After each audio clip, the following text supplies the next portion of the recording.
como es costumbre, vamos a discutir hoy, porque nosotros hacemos un análisis diario de los contenidos de la puesta en escena del gobierno y de la oposición para ver por dónde van, cuáles son las estrategias.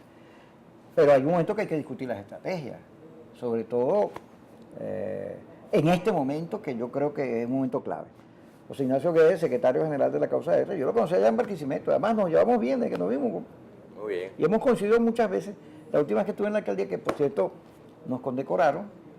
Ciertamente. Alfredo, tú estabas ahí también en la alcaldía. El director general estaba ahí.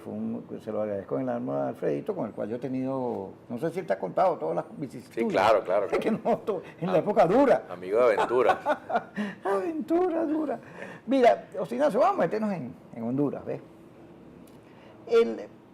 Yo creo que la política ha avanzado tanto que hoy no solo tienen las encuestas, los focus group, cantidad de elementos para medir las audiencias, cómo piensan, etcétera, sino que además la política, por los avances que hay en mercadeo, en publicidad, en comunicaciones, ha pasado a ser muy estratégica. O sea, es pensada, oye, como si fueras a vender un producto y más inclusive.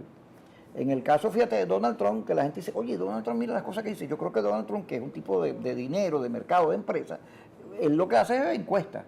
Y se da cuenta que en Estados Unidos hay una mayoría blanca americana muy descontenta con el gobierno de minorías de Obama, y ese es su discurso.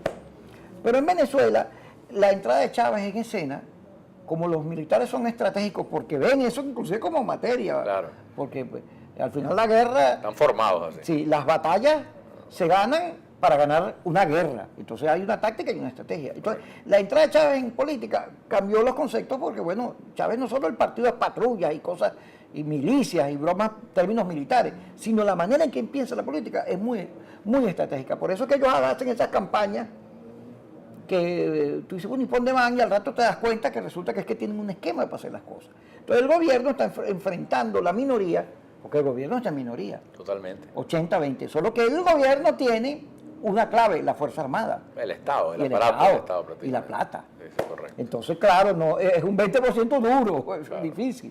Pero está haciendo lo mismo que Chávez, jugando al tiempo, para aprovechar un cambio en el viento y que lo favorezca, y entonces puede ganar revocatorio, elección, cualquier cosa, porque ahorita todas las perdería. Y aún cuando esa estrategia está clara, vemos a la oposición entrampada. Tibisay Lucena dijo el revocatorio en el 2017, y hay unos dirigentes de la oposición, no, todavía se puede, hay que lucharlo.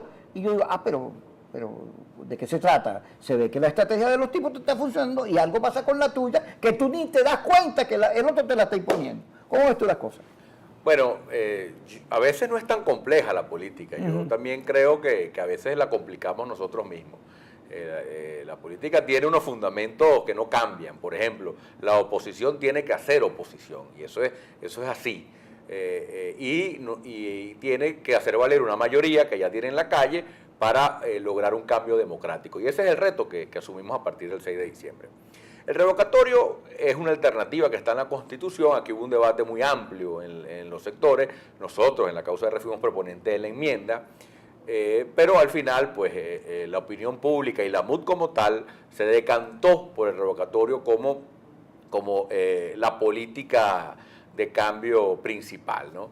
El problema en el revocatorio siempre ha sido que el gobierno, con retrasarlo, logra el objetivo.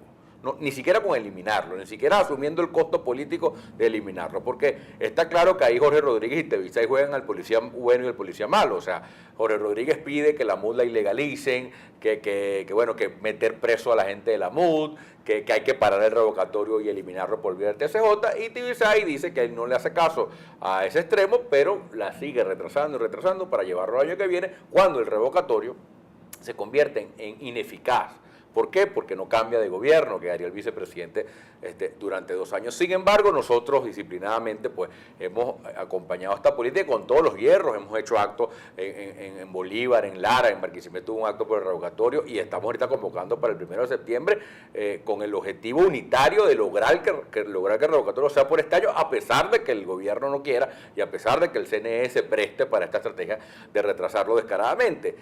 nosotros apostamos a que la presión popular sea la que abra el CNE, que hoy está cerrado, y no solo con el revocatorio, también con unas regionales que nosotros tenemos que exigir para este año también, Kiko. No podemos cometer errores del pasado. Pero hay gente que dice que o el revocatorio o nada. No vale, no vale. Eso en la política nunca es nada. En la política el nada no existe.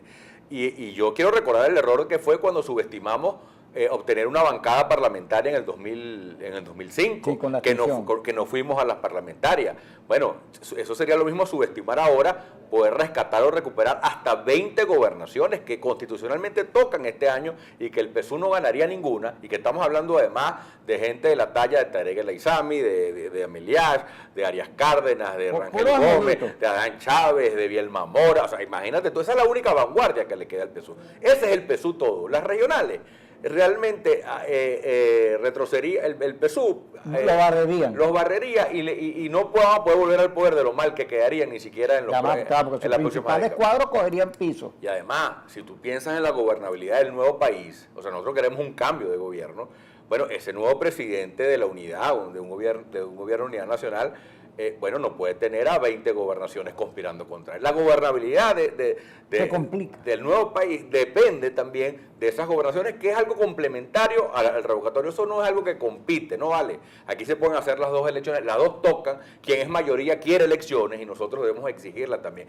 Y en la causa R hemos levantado la voz advirtiendo esto, incluso un poco en la soledad a veces, porque quizás por el tema de marketing que tú señalabas en el inicio, con el cual yo no estoy tan de acuerdo, porque a veces cuando se juega el marketing se comete este tipo de errores, claro. Porque entonces las barras quieren oír solo revocatorio y no ponemos en la mesa lo fundamental que significa unas regionales. Que por cierto, esas mismas barras que hoy lo que quieren oír hablar de revocatorio, mañana nos cobrarán a la dirigencia política por no haber perdido también la oportunidad de recuperar 20 gobernaciones, como pasó cuando nos fuimos a las parlamentarias, que la misma gente que nos pidió que nos retiráramos, después nos dijo que cometimos como un error. Paro, que la gente, vamos al paro, y los dirigentes políticos se lanzaron al paro y después no había quien desmontar el paro. El liderazgo político tiene que estar por encima. Tiene que dirigir. Tiene que dirigir, claro, correcto. Si la gente, mira, Kiko, tírate por ese barranco, los ticos no, por el barranco no. Eso hay que tener. Hay que pedir las dos cosas. Pero fíjate, el valor fundamental de la política hoy es la honestidad con la que tú te refieres a la gente. Porque, ¿qué sentido tiene? Yo lo critiqué mucho, ponerse a decir, el revocatorio va este año, cuando eso no depende de ti, eso depende del CNE. Y el CNE depende de Miraflores, de la decisión política. Tú lo que tienes que al final de caso decir, si el revocatorio no se hace este año es porque estos señores no quieren, y ya lo declararon. Pero tú no puedes poner a decirle a la gente una cosa que es mentira, porque eso no depende de ti. Y luego, si tú sacas a la masa a la calle y creas un bululú y toda una presión, ok, pero fíjate lo que pasó con el revocatorio. Primero Capriles se lo montó encima, y como con unas marchitas chiquiticas, donde él con megáfono decía, ay, no lo dejan pasar. Pero eso no solo demostró la debilidad de la oposición en la convocatoria, sino el hecho de que Capriles se lo montara, los otros candidatos y los otros factores, pero sí, vamos al revocatorio, Capriles gana. Y entonces también generó un problema, ¿no? ¿Cómo hacemos para en este momento replantearnos el juego? Porque es obvio que el revocatorio va para el 2017. Inclusive yo digo, aún cuando nosotros metamos una marcha enorme el 1 de septiembre, aún así, porque la decisión del gobierno, el gobierno va al revocatorio y si lo pierde, pierde el gobierno. Se acabó, te tienen que ir. Esto es ni broma. ¿Tú te imaginas, Chávez, cuando estaba muriendo, le dijo, agarró a Maduro y dijo, Maduro, te pongo a ti, pero defiende el legado y una cosa así? Yo me imagino que es así. Entonces Maduro está obligado a sobrevivir. Bueno, Kiko, mira, ese es un escenario que tú pero fíjate, lo puse con drama. No, pero es que el escenario de que retrasen el revocatorio hasta el año que viene hay que preverlo en cualquier estrategia política. No, está bien, pero estamos luchando porque la presión popular logre abrir ese CNE y que sea este año. Esa es una lucha a la cual nosotros le dedicamos toda nuestra energía. Pero tú tienes que prever esos escenarios y saber qué vas a hacer. Tú tienes que estar preparado para todos los escenarios. La propuesta de la causa R ha sido la enmienda. ¿Por qué? O sea, la enmienda complementaria ahora del revocatorio. ¿Por qué? O sea, no para cortar el periodo, que es la que era susceptible de que, bueno, en primera discusión, la primera, sino modificando una enmienda para evitar que el vicepresidente se quede con el gobierno durante los últimos años del periodo. Que el revocatorio, cuando lo haga, porque eso sí aborta la estrategia de ellos, porque la estrategia del CNE de retrasarlo es porque se van a aprovechar de una norma constitucional que le permite a ellos mantenerse ilegítimamente 2 años más. Bueno, tú cambiando 3 palabras palabras de la Constitución, no importa cuándo se haga el revocatorio, si es en diciembre o en enero, siempre va a haber elecciones y el pueblo va a elegir un nuevo presidente. Entonces la idea era aumentar la apuesta y bueno, y también colocar la enmienda en el tapete. ¿Por qué no bueno, prosperó? porque solo podemos hablar creo que tenemos el problema de que solo hay que hablar una cosa porque creemos que la gente no entiende. Sí. Y yo creo que subestimamos a la gente. Te están haciendo quédate y subestimamos a la gente, que ese es un gran punto. Ya regresamos en Kikosis por el Venezolano TV.com.be todos los días a las 8:30 con José Ignacio Guedes, secretario general de la Causa R.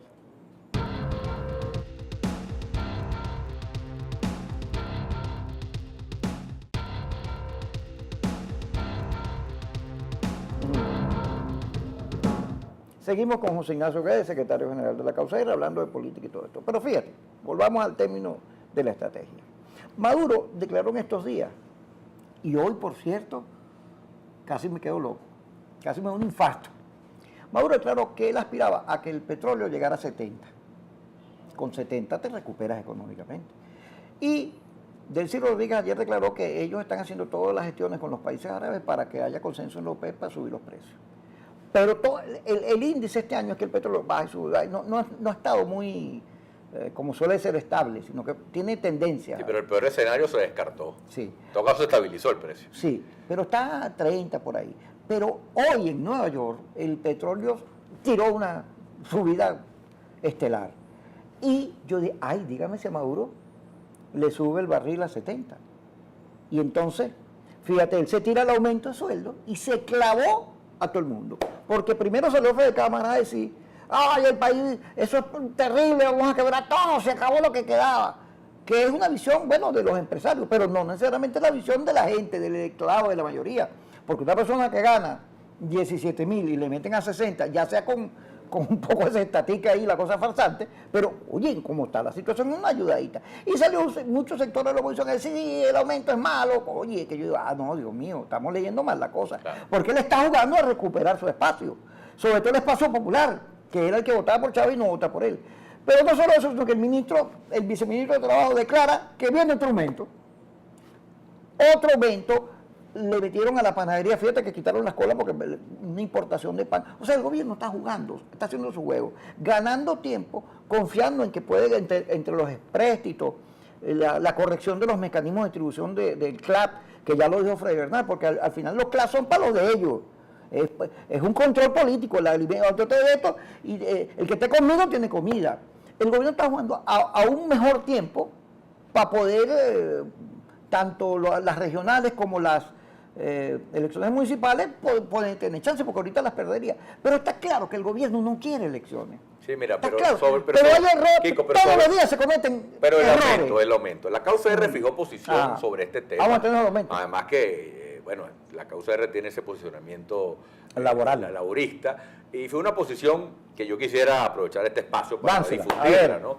Eso es un fraude a las prestaciones, a las pensiones y al propio salario. Primero porque 22,000 y 40,000. Porque Maduro desalariza el ingreso laboral, lo desalariza. ¿Qué quiere decir?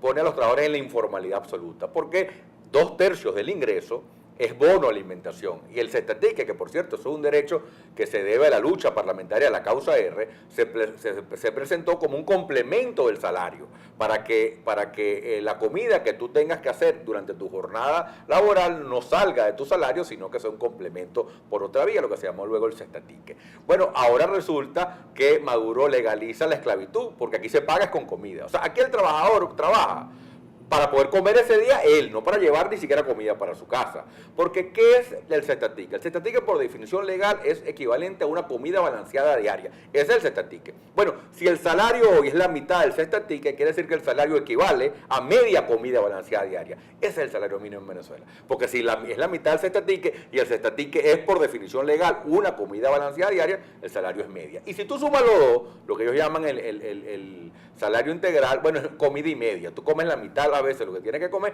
para trabajar, no llevas nada para tu casa, y es como el CLAP, es la bolsa de CLAP en el trabajo.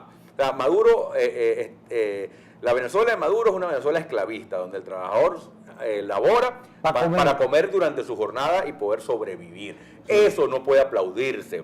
El salario, yo no Yo respeto a Fede Cámara, pero el salario es insuficiente, porque a Maduro, en vez de estarle diciendo aumentador de salario, como si el aumento del salario fuera la causa y no la consecuencia, porque es una consecuencia de la devaluación, a Maduro lo que hay que llamarlo es devaluador, porque aquí lo que tiene que Fede Cámara sacar o entender es que Maduro llevó el dólar ese contable, que lo que se llamaba CIMADI, ahora se llama DICOM, lo llevó de 200 bolívares a 640 en 3 meses. Estás hablando de 350% de devaluación, que es un dólar, y nadie lo llama devaluador. Pero le tocaste un punto. Maduro no solo hizo eso con el dólar, sino que además, con los alimentos, eso de los controles, eso. Primero comenzaron en el Zulia, con Arias Cárdenas, alimentos colombianos, y entonces cero control a lo que diera el mercado. Entonces dolarizaron la economía. Eso es pero ahora todo el país, ahora tú quieres meter productos de cualquier lugar, los metes, siempre que los traigas tú con tus dólares. Pero no, ya quitaron los controles.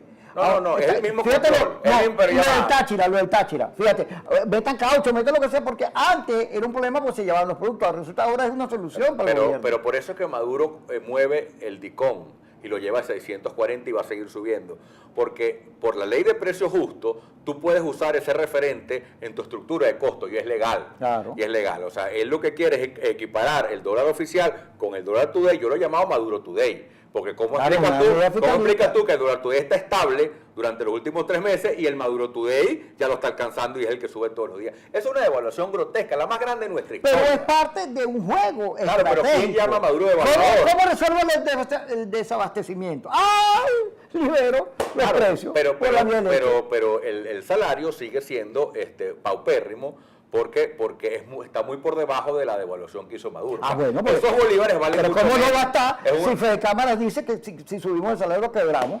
¿Cómo no va a estar? Por eso me parece una gran miopía decir eso totalmente, y a veces lo he escuchado en otros sectores, pero ya va. Además eso es mentira. Eso es claro mentira que el salario, claro porque el salario es un componente. Ese salario de Maduro es un salario insuficiente, claro. Eso hay que decirlo, pero además no es salario, eso es bono alimentación, que lo cual no es salario, porque ¿qué pasa? No computa para las vacaciones, no computa para las prestaciones, ya la gente cuando se deje de trabajar, ya dejó de ser un trabajador informal. Otra cosa, un fraude a las pensiones.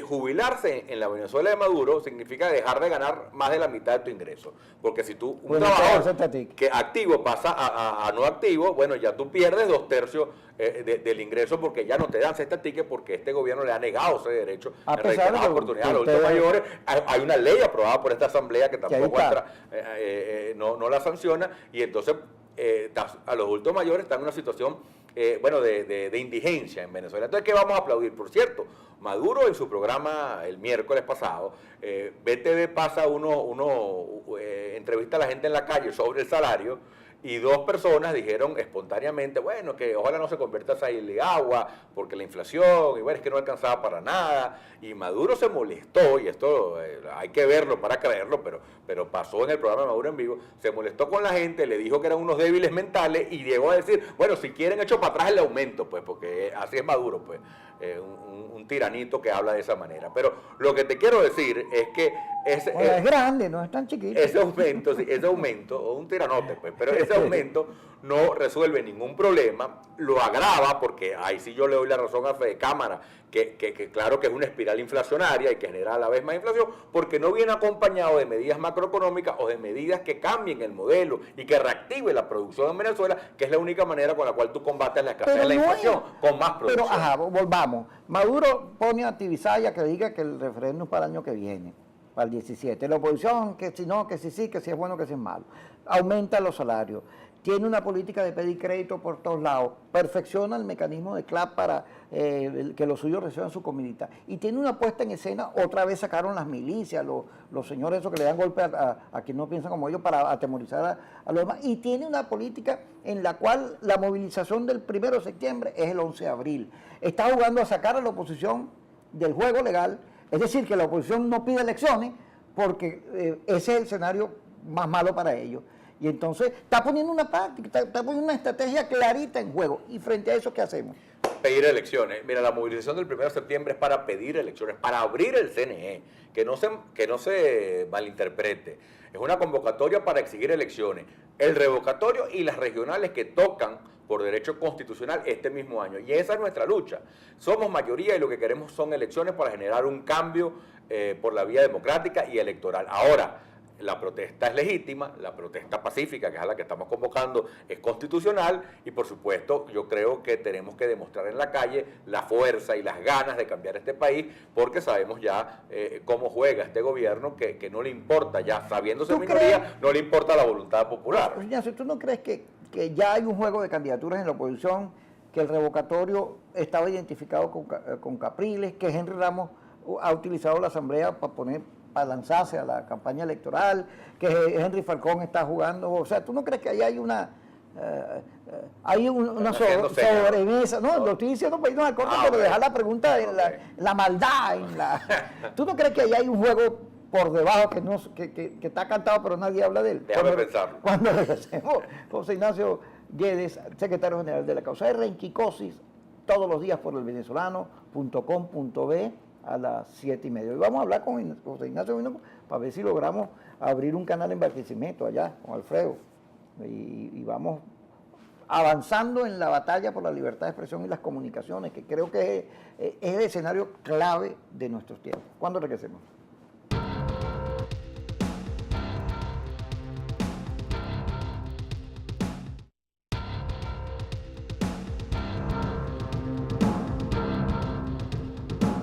José Ignacio Guedes, el Chato, con nosotros, secretario general de la causa de él. Yo te planteaba, te lo dejé ahí en la maldad periodística, ¿qué efecto tiene esta lucha por el poder que hay en la oposición, por la candidatura presidencial? Porque se supone que el que gane las primarias y sea candidato a la oposición, ese es el gobierno. Como están los números y como está la cosa, ese gobierno, ese va a ser presidente. Entonces vemos como Capriles se montó el revocatorio encima, le echó para adelante, pero mucha gente dijo, no, si ganamos el revocatorio, Capriles es presidente.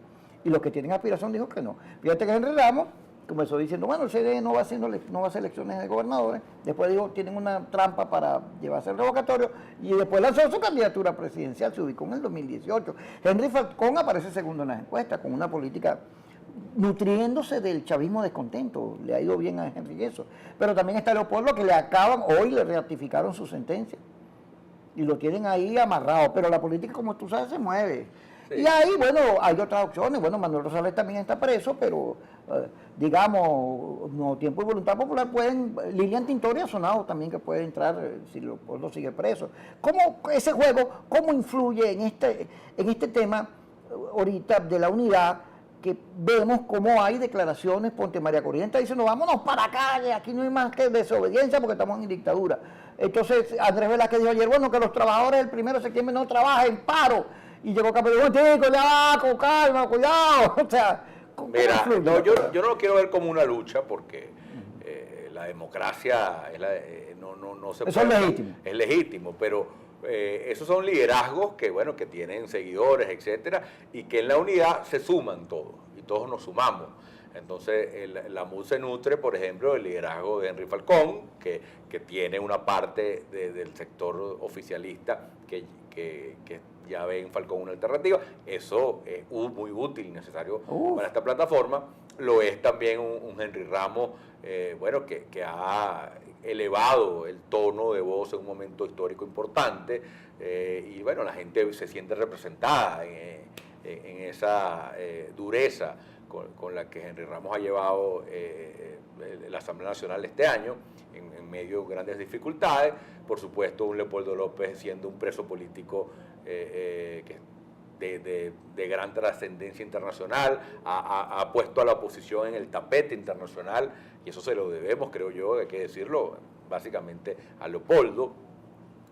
Manuel Rosales también por su parte, Ledesma, que no quiero que se quede fuera, que me ha faltado, etcétera, y bueno, un Capriles que viene de dos gestas importantes, de dos elecciones presidenciales, bueno, que hay que ser agradecido con lo que Capriles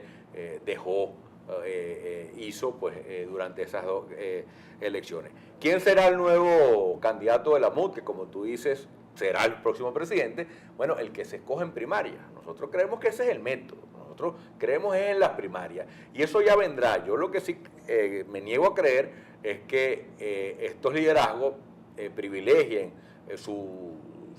el tema de las encuestas y el tema del posicionamiento de la opinión pública sin ocuparse primero del cambio. Porque aquí hay que tocando el cambio. Hay que buscar la manera Tocando de cambiar cambio. el país de forma democrática y Chugo constitucional. declara que si no hay revocatorio, el país se va a encender por los cuatro costados. Pero resulta que en el momento que hizo esa declaración, que fue en el mes pasado, hubo 720 y pico de manifestaciones, el mes que de más manifestaciones ha habido, porque vaya saqueo en todos lados, Cumaná prendida, Tucupita, por todos lados, todavía sigue, en julio 216, porque se ve que, bueno, que los saqueos, no, eso se pierde, eso no tiene dirección política, si no es puro desahogo, pues lo agarra Lampa. Pero hay un conflicto en la calle y pareciera que no está conectado con el revocatorio ni con la asamblea. No se entiende cómo un país que está prendido por todos lados y a la oposición le cuesta mover gente para pedir el revocatorio. No, yo creo, bueno, lo último que tú señalas, no es que nos cuesta mover, yo creo que la gente está esperando el revocatorio para votar y se acostumbró a eso. Yo creo que aquí Pero las marchas que se hicieron en todas chiquiticas. Claro, porque la gente está esperando el momento de votar o de ir a firmar, etcétera, pero yo creo que hay parte de lo que hablábamos en la primera mitad del espacio, donde hay que hablar claro a la gente del principio y decir que el revocatorio pues hay que ganárnoslo en la calle.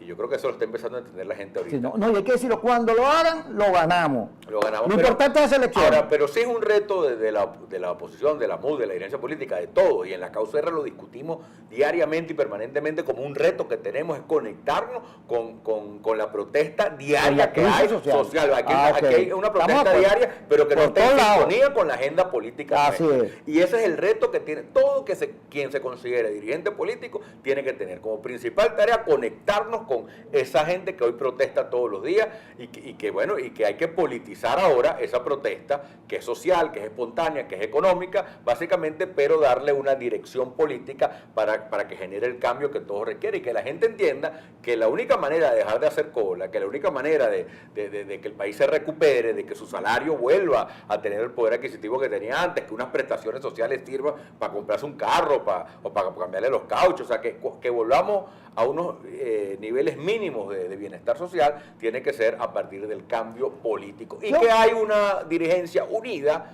que la gente debe valorar eso, que se organiza muy bien electoralmente. Ahí está el triunfo del 6 de diciembre como muestra de que estamos preparados para asumir cualquier reto y que lo que hay que ahora como sociedad toda es lograr las elecciones que requerimos, que nos toca constitucionalmente para lograr un cambio inevitable, pero que debe ser conducido en unidad y con mucha conciencia política.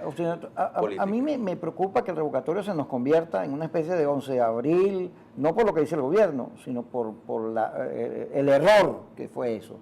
O paro, o abstención, o estos errores que la oposición ha cometido, cuando agarra una fuercita y vamos a sacar el gobierno, oye, pero ya va, hay otras maneras de ganar, que no son las rápidas, hay que degollarlo, hay que irlo desmembrando, producir divisiones, qué buena política. Pero me preocupa que hay gente que tiene unos discursos revocatorios, muerte, y eso me asusta, porque digo, ya nos vamos a meter en ese hueco ahí y quedarnos estancados ahí, y quién sabe si favoreciendo la estrategia del gobierno. Bueno, la estrategia del revocatorio no es infantil, por decirlo de alguna manera. No lo veo planteado. El revocatorio es un derecho y tenemos que exigirlo en la calle con toda la fuerza y toda la legitimidad del caso, porque además toca la Constitución. Aquí se le hizo un revocatorio a Chávez. ¿Cómo es que a Maduro no se le va a poder hacer un revocatorio? Pero un año después que se pidió. Está bien, pero ¿cómo es que a Maduro o sea, el error no está en pedir el revocatorio? Ese no es el error. Eso no es el error. Lo quiero aclarar, ese no es el error. Eso es legítimo y lo seguimos pidiendo con toda la fuerza. Ahora, el escenario tiene que ser 360. Aquí hay que pedir regionales, aquí hay que plantear una enmienda. Nosotros lo que hemos dicho es que el revocatorio es compatible con otras, hay que subir la apuesta, hay que incorporar a los diputados amazonas, que ya se hizo, hay que cambiar a los magistrados, hay que cambiar a los rectores del CNE. Todo eso es válido y pertinente y hay que hacerlo. Ahora, quizás lo que yo puedo coincidir contigo es que nadie puede hablar nada que no sea el revocatorio. Yo creo que ya son temas de marketing político en los cuales yo no comulgo. Y me parecen además que nos están generando más problemas que soluciones. Y yo creo que la gente sí puede entender la política en su contexto global. No, yo creo que hay que confiar en la gente. Claro. Mirar a la gente, decir la verdad y que la gente pueda, con la información que maneja, que cuanto más transparente sea, decidir, bueno, ayudar, inclinando en las encuestas o en las marchas o en la actividad pública, la opción más sensata y de mayor opción. ¿Qué opinas tú de eso que dijo Diosdado hoy, de que vamos tarde o temprano iremos por la polar? Bueno, será tarde, ya temprano no fue, porque esa amenaza es viejísima. Yo, bueno, ¿cuántos ministros no han amenazado a la Polar? Bueno, desde Chávez, empezando por Chávez, después Maduro, etcétera. Así que ya temprano no fue, Diosdado. Ya es bien tarde si es que lo hace y si es que se atreven, porque al final esa pelea la ganó Polar hace rato. Un gobierno, Kiko, que descubrió el rentismo. ¿Tú te acuerdas las declaraciones en enero de Aristóbulo y de Maduro y todo? No, que tenemos que superar el rentismo. Bueno, ¿qué era el rentismo? Bueno, que cuando Chávez tenía platica producto del petróleo, expropió empresas, persiguió al empresariado privado. Polar tuvo que abrir una fábrica en Houston y otra en Colombia, con lo cual está llenando harina pan el mundo, pero no genera empleos aquí, ni impuestos aquí, sino en otras partes. Bueno, y porque aquí nosotros nos podíamos dar el lujo, el gobierno, de importar de empresas capitalistas de Brasil, de Uruguay, de otros países. Con mucho choreo. La comida, claro, pero empresas capitalistas, o sea, dando empleo en otro lado, y bueno, llenar esos puertos de gente. Eso, que es el modelo, ese es el legado. ¿Cuál es el legado de Chávez? ¿Cuál es el legado de Chávez? Eso, llenar los puertos de comida de otros países con empresas capitalistas de otros países. Ese es el legado. Mientras tanto, los fondos zamoranos en el piso, los centrales azucareros quebrados y las empresas pues socialistas totalmente paradas.